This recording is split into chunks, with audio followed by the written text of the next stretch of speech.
My life before Christ in one word. Uncertain. The night that I got arrested, a few days later, I was bailed out of jail, and I'd called my mom, and I was screaming in the phone, you know what I mean? That woman took my son away and got me arrested at the hospital, and revenge is on my mind, and I'm yelling into the phone to my mom, and she tells me, yeah, you know what? You stole my son a long time ago. And she hung up the phone. She was done hearing it. She was done with it. She was done listening to this person that she no longer knew that stole her son away from her.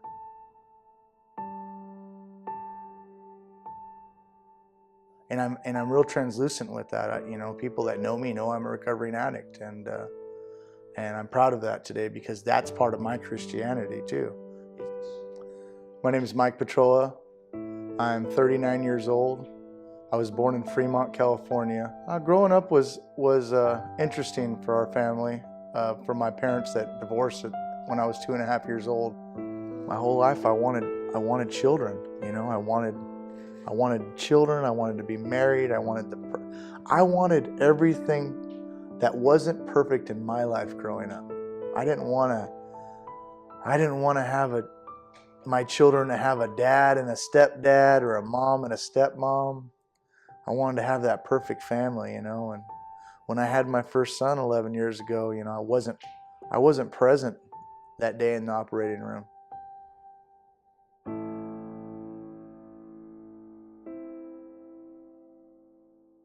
I felt close. So I walked out of the hospital that night. It was a clear night, and I could see the stars. And at the lowest point of my life at that time, to have my son being where he was, and the unknown, the outcome was unknown. I'm walking outside, down the sidewalk of Stockton Boulevard in Sacramento. And never had I felt closer to God than that moment. The stars were out. And I just felt like sometimes you just need to get away, and you need to have that conversation. And I wasn't attending church at that time. I can say that I wasn't a believer at that time. I wasn't.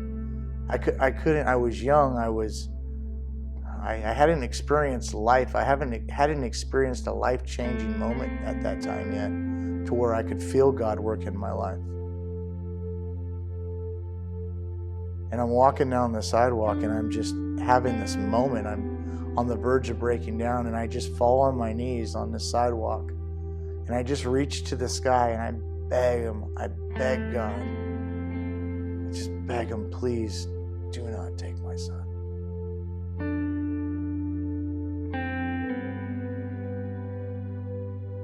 And I could clearly remember the calmness that came over my body.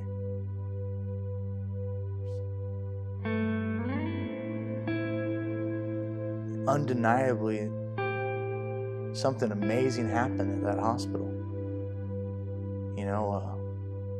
When he was taken to the hospital, they were prepping him for surgery to remove what they thought was, they were actually going to go in and drain his lung of the fluid, because they thought it was pneumonia.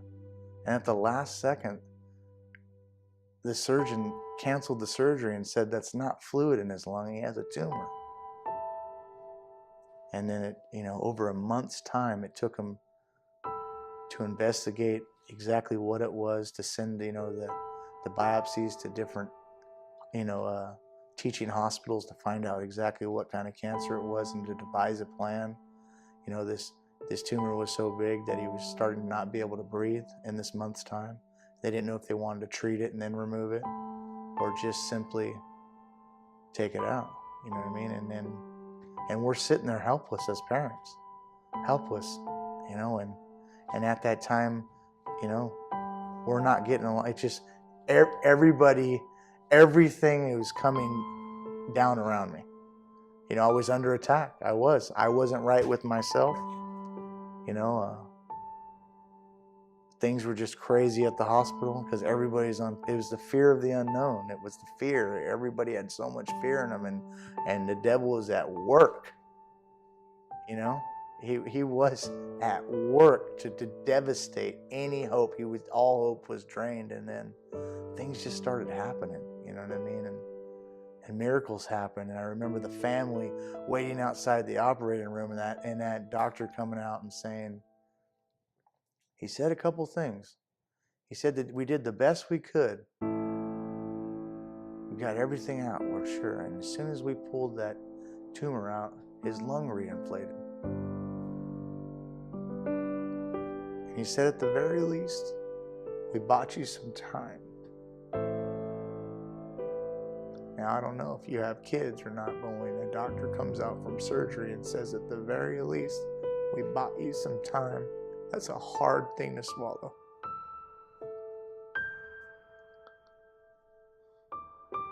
Because I don't want to run out of time with my children. I want them to run out of time with me.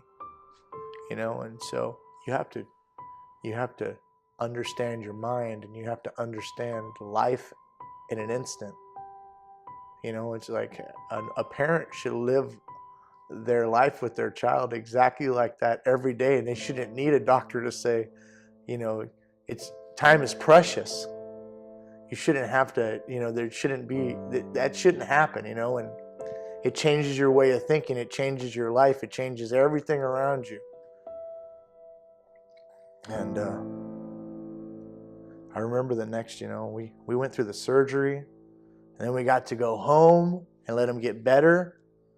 And then we had to go back to the hospital and start chemo for over a year, the most strenuous chemo. So we went for him not being able to talk at 3 years old, go home for a couple months, become a little boy again, and then destroy him from head to toe with chemo to try to destroy all that cancer out of his body. So we got to watch him go from healthy little boy to just frail, barely, you know, having to wear a mask and no hair, no eyelashes. And at that same time, I slipped away in my life again. You know, the fear of the unknown came back, and I turned to my vices.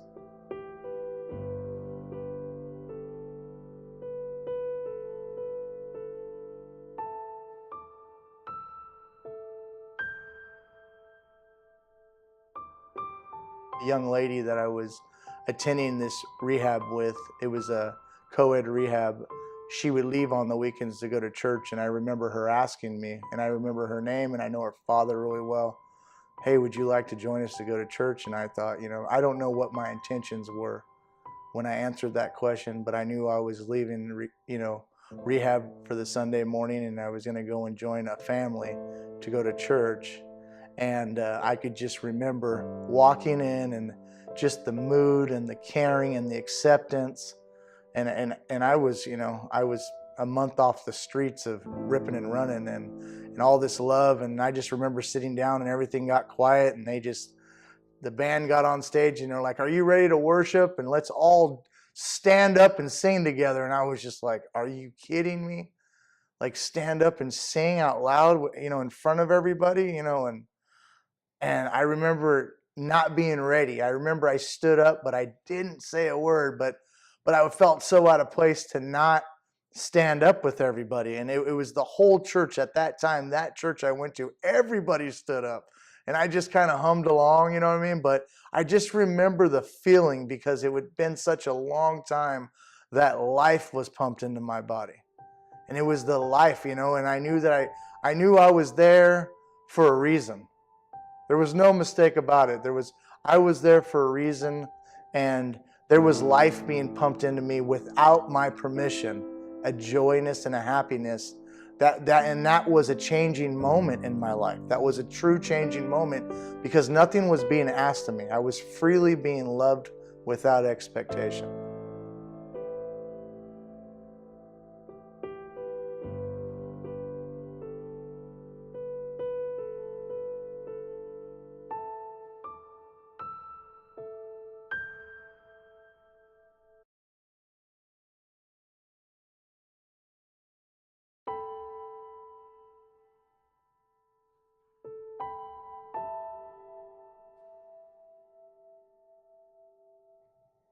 I just remember going that car ride to the hospital with my dad. And he never gave up on me through all my stuff. He came every weekend and visited me in rehab. He was my rock at that moment. And I remember when we got that phone call and they needed him to come up to Kaiser up in North Sac. And he knew something was up. He knew it was bad. And we'd been through so much with Bryson. You know, my attitude was win-win attitude. You know, we were so blessed with a happy ending. You know, when you're in the hospital and you see families go through not happy endings and you're one of the happy endings, you walk away with, you know, it's like coming back from men's camp. You walk away with such a head of steam that nothing can stop you. You know, so when we were on that trip, in my mind, it was like, we're going to get some bad news, but we're going to get through this. And I remember taking off. We were just with my son that day. You know, it's just, you know, he's doing wonderful. He's getting over his, I'm doing better. I'm clean for 2 years. Like, we're like three amigos, 3 generations that very day at Jack in the Box getting strawberry shakes, you know. And we go home and we get that message from the doctor, you know, we need your father up there right away. We have some serious issues we need to speak to him about. And I remember meeting somewhere. It was so urgent. I had to meet with my son's mom at the, you know, Woodbridge Pizzeria on our way up. Like, I had to drop him off because he didn't need to go and deal with this. And I remember dropping him off, and my dad, the way that he kissed my son and, you know, and said goodbye, there was just something to it. You know, it was like, we're just dropping him off, right? But something was going on a little deeper with my dad. He knew something I didn't know. And I remember him looking out the window as we crossed the bridge by the dam, and I could feel, as his son, I could feel that he was going through something emotionally. I could feel that I couldn't see his tears, but I could feel them rolling down his face. And he turned to me and he said, I want you to know something. He said, I want you to know that when Bryson went through all that, I prayed to God would take me and not him. And now I'm scared.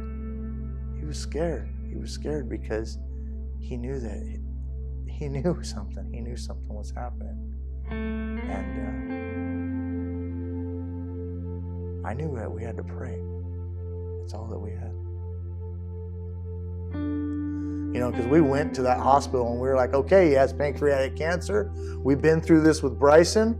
What, you know, who are we going to see? Let's start this therapy. And they're like, there's nothing we could do. We can only make you comfortable. It's too far progressed for us to even try to operate or chemo or radiation. We just need you to make the best of your life.